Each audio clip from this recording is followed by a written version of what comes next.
안녕하세요. 안녕하세요. 비자인 코리아 장영닷컴 행정사 사무소의 장만익 행정사입니다. 아, 지금 이제 서식에 관련된 시리즈를 계속 올려서 설명을 좀 해드리고 있어요. 근데 기본 서식이 상당히 좀 있습니다. 하이코리아 웹사이트에서 이제 서식에 보면 민원 서식에 많이 있어요. 많이 있는데 실제적으로 공동으로 사용하는 것은 그렇게 많지가 않습니다. 각 비자별로 이제 활용해야 되는 이제 사항들이 상당히 있기는 합니다만은 그 모든 것들을 다 설명해 드리기는 좀 그렇고, 근데 공통적으로 사용하고 있는 것들 중에서 중요하다고 생각하는 서식에 대해서 제가 설명을 좀 해 드리고 있는데, 오늘은 신원 보증서입니다. 그러니까 신원 보증서는 이제 어 특히 보면 서식이라고 나와 있는 것들이, 잠시만요. bless you. 그 서식은 크게 두 가지가 좀 있어요. 그 시행령이나 시행 규칙에 나와 있는 서식들이 있고, 아니면은 이제 민원인 편의를 위해서 제공하는 민원 서식이 있습니다. 어 이제 시행령이나 시행 규칙에 나와 있는 서식, 일반적으로 시행 규칙에 나와 있는 서식이라고 보시면 될 것 같고요. 근데 그 서식들은 이제 법률 규정에 따라서 이제 위 상단에 보면 뭐 출입국 관리법 시행 규칙 별지 제 몇 호 서식 이렇게 나와 있어요. 우리 일반적으로 제가 이미 강의를 했던 통합 신청서 같은 경우는 이제 별지 제 34호 서식이라고 이전에 설명해 드렸는데, 오늘 설명해 드린 이제 신원보증서는 별지 129호 서식입니다. 한국의 서식은, 출입국에 관련된 서식들은 이름이 있고요. 그 다음에 위쪽에 보면 이제 서식 번호가 있고, 그 서식 번호가 시행 규칙에 나와 있는 서식이 일반적으로 나와 있거든요. 다른 국가들의 서식을 보면 그냥 폼 넘버 몇 번, 폼 넘버 몇 번 이렇게 많이 하지만, 우리 한국에서는 폼 넘버 그 양식 서식에 대한 이름보다는 그 서식 자체에 대한 이름, 신원보증서, 이렇게 좀 많이 알고 있어요. 본론으로 들어가자면, 아까 말씀드린 것처럼 시행규칙상에 나와 있는 서식들은 본인이 임의로 조정을 해서 쓰면 안 돼요. 예, 그 서식 자체를 그대로 활용을 해야 됩니다. 다만 이제 민원인의 참고를 위해서 올려놓은 민원 서식 중에서, 예를 들면은 고용사유서라든가, 예, 그런 부분은 구체적으로 시행규칙에 나와 있는 서식은 아니고, 민원인들께서 작성을 하실 때 이제 참고용으로 이제 출입국에서 올려놓은 서식들, 이렇게 크게 두 가지. 시행규칙에 나와 있는 서식은 수정 보완하면 안 된다, 그대로 나와 있는 서식란에 작성을 해야 된다. 다만 민원 서식 중에서도 이제 출입국 관리법 시행 규칙에 나와 있는 서식이 아닌 경우, 이제 민원인들의 편의를 제공하기 위해서 제공하고 있는 이제 뭐 고용사유서라든가 뭐 초청장이라든가, 예, 그런 부분들은 조금씩 수정을 해도 가능하다. 오늘 신원보증서는 guarantee letter라고 일반적으로 설명을 많이 되어 있고요. 신원보증서를 가장 많이 사용하는 경우에는 특정 활동 비자인 E7 비자를 연장하거나 변경할 때 가장 많이 사용하고요. 또 E9 비자 근로자들이 E7 비자를 변경을 할 때 신원보증서는 필수입니다. 필수. 그리고 근무처 변경 허가, E7 비자 중에서 근무처 변경 허가를 받아야 되는 한 7, 8가지 정도의 E7 비자 코드군이 있는데요. 그 경우에는 반드시 신원보증서가 필요하고요. 그 이외에 E7 비자 같은 경우에는 신원보증서가 필수는 아닙니다. 다만 신원보증서가 들어가게 되면 좀 도움이 되겠죠. 우선은 이제 피보증 외국인이라는 게 있습니다. 그 피보증 외국인이라는 얘기는 신원보증, 내가 신원을 보증하고자 하는 사람의 혜택을 받을 외국인이라고 보시면 돼요. 그래서 피보증 외국인의 성, surname이나 last name, 명, given name 쓰시면 되고요. 생년월일, 그다음에 성별, 남녀, 국적, 여권번호, 대한민국 주소, 그다음에 전화번호, 이렇게 되어 있어요. 근데 여기 이제 의문사항이 있죠. 왜 외국인 등록번호는 없어? 이라고 되어 있을 수가 있어요. 근데 일반적으로 이제 신원보증서는 이제 처음에 비자를 신청하는 경우에 사용을 많이 합니다. 다만 E74 비자 같은 경우에는 매번 연장 또는 변경 때 필요하지만, 신원보증서가 최초로 사용되는 경우에는 이제 비자 변경이라든가 그런 용도로 사용을 합니다. 그래서 이제 여권 번호가 나와 있고 외국인 등록 번호는 나와 있지는 않아요. 그 부분들 확인하시면 되고, 또 하나는 이제 해외에서 이제 본인의 그 배우자나 미성년 자녀를 초청하는 경우에도 외국인 본인이 신원보증서를 작성하게 되는데, 그 경우에 이제 피보증 외국인은 여권만 가지고 있죠. 외국인 등록증이 없고. 그렇기 때문에 통상적으로 활용할 수 있는 여권 번호가 기재되어 있다고 보시면 될 것 같고요. 그다음에 피보증 외국인의 대한민국 주소라고 되어 있어요. 근데 이게 대한민국 주소에 거주지가 없는 경우도 있습니다.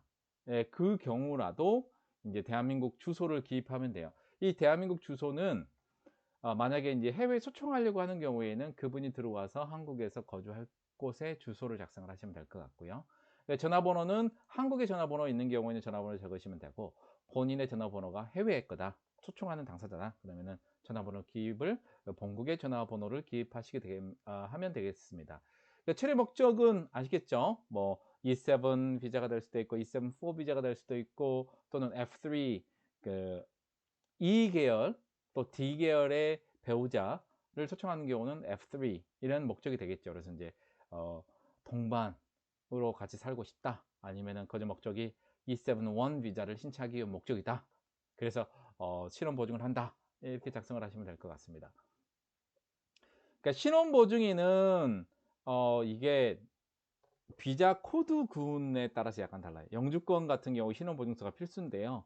그 경우는 한국인이든 외국인이든 상관이 없습니다. 신원보증인은.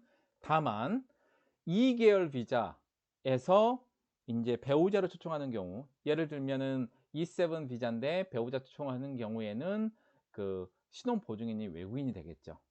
하지만 이제 이 분을 고용하기 위해서, 외국인 근로자를 고용하기 위해서 이제 한국인 대표가 신원보증이 되는 경우에는 대표가 원칙입니다.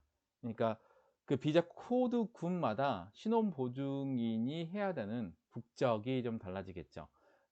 이 계통 비자, 그러니까 외국인을 채용하려고 하는 경우에 신원보증서가 필요한 경우에는 신원보증인이 회사 대표가 되면 될 것 같고요.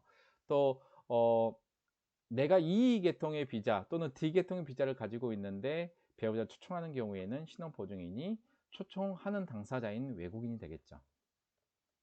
성명, 국적, 그 다음에 성별, 여권번호나 생년월일, 전화번호, 이제 주소가 나와 있는데요. 이게 주소가 되어 있고 피보증인과의 관계, 근무처 주소가 되어 있어요. 이거는 근무처 주소가 아닙니다.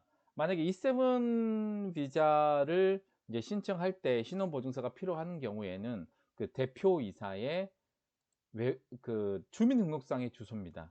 이거는 근무처 주소가 아니에요. 네. 그 피보증인과의 관계를 설명하면 돼요.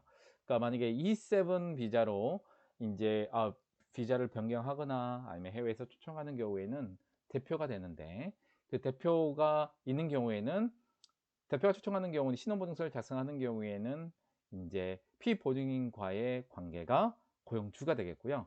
만약에 외국인이 본국에 있는 배우자 또는 미성년 자녀를 초청하는 경우에는 피보증인과의 관계, 피보증인을 기준으로 해서 작성하는 겁니다. 그래서 남편 또는 아내 이렇게 되겠죠. 근무처는 이제 근무처 작성하시면 되겠고, 근무처는 회사 이름입니다. 근무처 주소는 이제 이 대표가 일하고 있는 근무처, 또는 외국인 같은 경우에는 이제 본인이 아내를 초청한다, 그런 경우에는 근무처는 지금 일하고 있는 곳 근무처 주소 작성하시면 되겠고, 직위 뭐 대표 또는 뭐 사원 뭐 쓰면 되겠죠. 그다음에 이제 보증 기간은 이게 조금 복잡합니다. 보증 기간이 맥스가 4년입니다. 맥스가 4년인데 이 보증 기간에 따라서 실제로 이제 현재 체류 자격이 연장할 때 영향을 좀 받아요. 근데 보증 기간은 통상 1년으로 일반적으로 합니다. 자, 예를 들면은 근로계약서상에 E7-1 비자를 이제 비자 변경을 신청하려고 하는 회사의 대표 같은 경우는 보증 기간을 근로계약서상 나와 있는 기간, 통상 1년이죠. 이렇게 하시면 될 것 같고, 또 이제 F2-7 비자를 신청하시는 경우 있어요. F2-7 비자 같은 경우는 이제 비자를 변경할 때나 연장을 할 때 본인이 F7 비자를 얼마 정도 어느 기간 동안 받을지 몰라요. 그렇기 때문에 맥스로 써 주시는 게 도움이 될 겁니다. 아 이런 것도 얘기를 해 줘야 되나라고 싶기는 한데요. 그다음에 보증 내용이 있습니다. 보증 내용은 체류 중 제반 법규를 준수하도록 한다. 그러니까 신원 보증인이 피보증인 외국인을 인제 이 신원 보증서를 작성하게 되는 그 메인 이유는 이게 출입국 관리법에 나와 있어요. 출입국 관리법에 대한 거를 신원 보증에 대해서 한번 알아볼까요? 이게 좀 복잡할 수도 있어요. 잠시만요. 출입국 관리법이죠. 출입국 관리법에 보면 이제 신원 보증에 관련된 사항이 나와 있어요. 잠시만요. 신원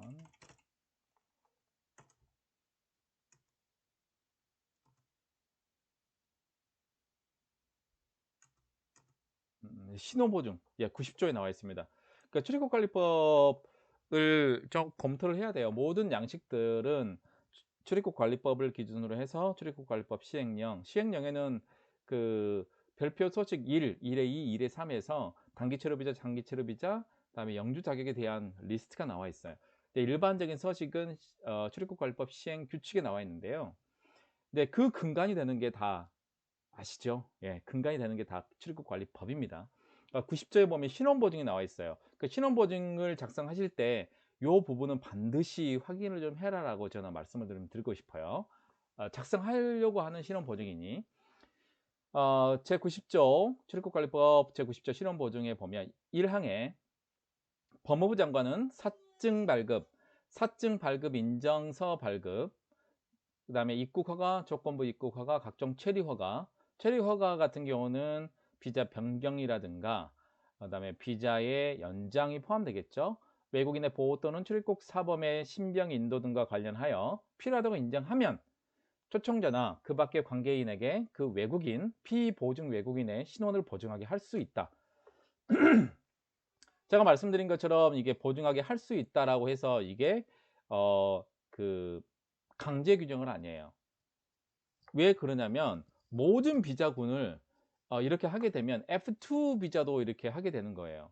근데 아닙니다. F7 비자를 신청할 때는 대표자의 신원보증이 필요 없어요. 다만 그 F7을 신청하려고 하는 그 외국인이 그 배우자에게는 신원보증서는 발급을 해야 되지만 그 사람을 고용하고 있는 고용주가 F7 비자를 변경을 할 때 신원보증을 할 이유는 없어요.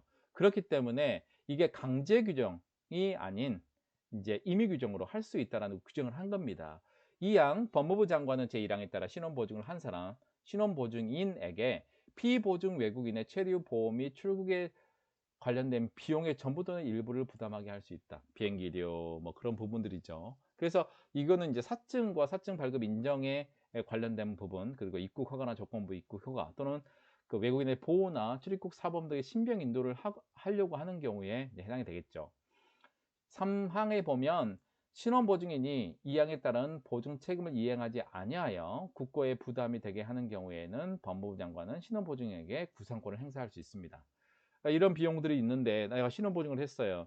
그래서 내가 그 근무하고 있는 외국인 회사의 외국인 근로자가 출국 사범임의 이제 심사를 받게 돼서 나 그거에 보고서 내가 개런티를 하겠다. 이 친구 우리 기숙사에서 생활하게끔 하겠다. 그런 경우에 그 이행을 하지 않고 외국인이 갑자기 도주하거나 그런 경우에 신원보증인에게 거기에 관련된 모든 비용들에 대한 구상권을 청구하게 됩니다. 그다음에 4항 신원보증인이 제2항에 따른 비용을 부담하지 아니할 염려가 있거나 그 보증만으로 목적 달성 없다고 인정될 때에는 신원보증인에게 피보증인 보증 외국인 1인당 300만 원 정도의 보증금을 예치하게 할 수 있어요. 그래서 이거는 상에 따라서 출국관리 공무원이 이제 확인을 하고 나서 1인당 300만 원을 보증금을 예치하세요 이렇게 할 수가 있겠죠. 신원보증인의 자격, 보증기간 그 밖에 신원보증에 필요한 사항은 법무부령으로 정하는데 법무부령에 보면 이제 출입국관리법 시행 이제 령에서 이제 규칙으로 디테일하게 넘어갔습니다. 그러니까 출입국관리법 시행 규칙 제 77조 실원보증에 보면 아주 구체적인 사항들이 나와 있는데 중요한 사항들을 몇 가지 좀 보면 출국관리법 시행규칙 제77조 신원보증 제2항에 보면 1항의 규정에 의한 신원보증에는 대한민국 안에 주소를 둔 자, 구시로 나왔죠. 신원보증을 할 수 있는 사람은 대한민국 안에 주소를 둔 자. 그러면 대한민국 안에 주소를 둔 자는 대한민국 국민은 당연히 되겠고요. 그 다음에 주소를 둔 자는 네, 당연히 외국인 등록을 한 외국인이야겠죠. 이런 사람으로서 보증 능력이 있는 자임을 소명을 해야 돼요. 다음에 또 그 3항에 보면 피보증 외국인이 소속하는 기관 또는 단체, 이거는 D8-4는 필수입니다. 필수. D8-4 비자 같은 경우는 국내에서 연수 활동을 하는 사람들이 있어요. 그러니까 D8-4 단다. D4-6예요. D4-6. 우리 한국에서 뭐 어떤 교육을 받으려고 하시는 분들이 있어요. 그런 분들은 필수입니다. 그래서 이제 이렇게 되어 있고, 여기 나와 있네요. 외국인이 제2항 규정에서 신원보증인이 된 때는 이제 신원보증인이 외국인이 된 경우에는 그 보증기간은 신원보증이 체류기간을 초과할 수 없어요. 만약에 E7 비자 가지고 계신 분이 그 F2, 3 비자로 외국인을 초청하는 경우에 E7 비자를 가지고 있는 기간이 지금 8개월이면 신원보증 기관은 그 체류기간 내에서만 신원보증을 할 수 있다. 그렇게 보시면 될 것 같습니다. 그리고 보증기간은 최장 4년이고요. 또 보면은 이제 9항에 보면 신원보증서를 제출한 자가 그 신원보증서의 보증기간 범위 내에서 체류기간을 연장하는 경우에는 신원보증서의 추가 제출을 요하지 않는다. 이렇게 되어 있고요. 그 다음에 청장, 사무소장, 출장소장 또는 보호소장은 신원보증인이 다음 각호의 어느 하나에 해당하는 경우에 신원보증인의 자격을 1년으로 제한할 수밖에 없어요. 뭐 4년까지 맥스지만 1년으로 제한할 수 있다. 1년의 범위 내에서 1년까지 가능한 거죠. 그 경우에는 신원보증 신청일 기준으로 최근 1년 이내 신원보증 책임을 이행하지 않은 사실이 있는 경우에, 또는 2번 2호는 피보증 외국인의 소속기관, 단체 또는 업체장이 신원보증인인 경우 신원보증 신청일로부터 최근 1년 이내에 3회 이상 신원보증 책임을 이행하지 아니한 사실이 있는 경우, D4, 6가 일반적으로 해당되는 경우가 일반적으로 있습니다. 그래서 이게 다 연관되어 있다는 부분들을 제가 좀 설명을 해드린 거고요. 오늘 좀 길어졌죠. 출국관리법에 관련되어 있는 그 서식들은 서식 중에서 출입국관리법 시행 규칙에 나와 있는 서식들은 법하고 관련되어 있습니다. 그렇기 때문에 임의적으로 서식을 변경할 수는 없습니다. 이제 하단에 보면은 출국 여비 및 보증 내용에 대해서가 재반 법규, 그리고 그 출국 여비에 관련된 비용들에 대해서 지불 책임, 또 체류 또는 보호 중에 발생되는 비용에 대해서 지불 책임. 또 신원보증인은 피보증 외국인이 대한민국에 체류함에 있어서 그 신원의 이상이 없음을 확인하고 여기에 보증을 하게 되면 보증한 날짜, 신원보증의 이름, 서명 또는 일을 하게 되어 있습니다. 네, 오늘은 신원보증서에 관련되어 있는 부분들을 설명해 드렸고, 또 그 출입국관리법에 나와 있죠. 출입국관리법 90조에 대한 신원보증, 그리고 그 90조 신원보증의 그 5항에 대한 신원보증에 필요한 사항에 대해서 법무부 령으로 정했는데, 그 령에서 이제 출입국관리법 시행규칙으로 넘어갔죠. 출입국관리법 시행규칙에 관련되어 있는 77조에 대한 신원보증의 사항들을 설명해 드렸습니다. 이렇게 설명해 드릴 부분은 없어요. 그러니까 좀 좋아요 좀 많이 눌러주시고 구독 좀 많이 눌러주시고 하시면 굉장히 큰 힘이 될 것 같아요. 오늘은 출입국관리법 시행규칙 별지 제129호 서식인 신원보증서 서식에 대해서 설명을 해드렸고, 그와 더불어서 출입국관리법 시행규칙 관련되어 있는 90조, 77조에 대해서 설명해 드렸습니다. 이상 비자인코리아 장인.com 행정사 사무소의 장만익 행정사입니다. 또 조만간에 뵙겠습니다. 바이바이.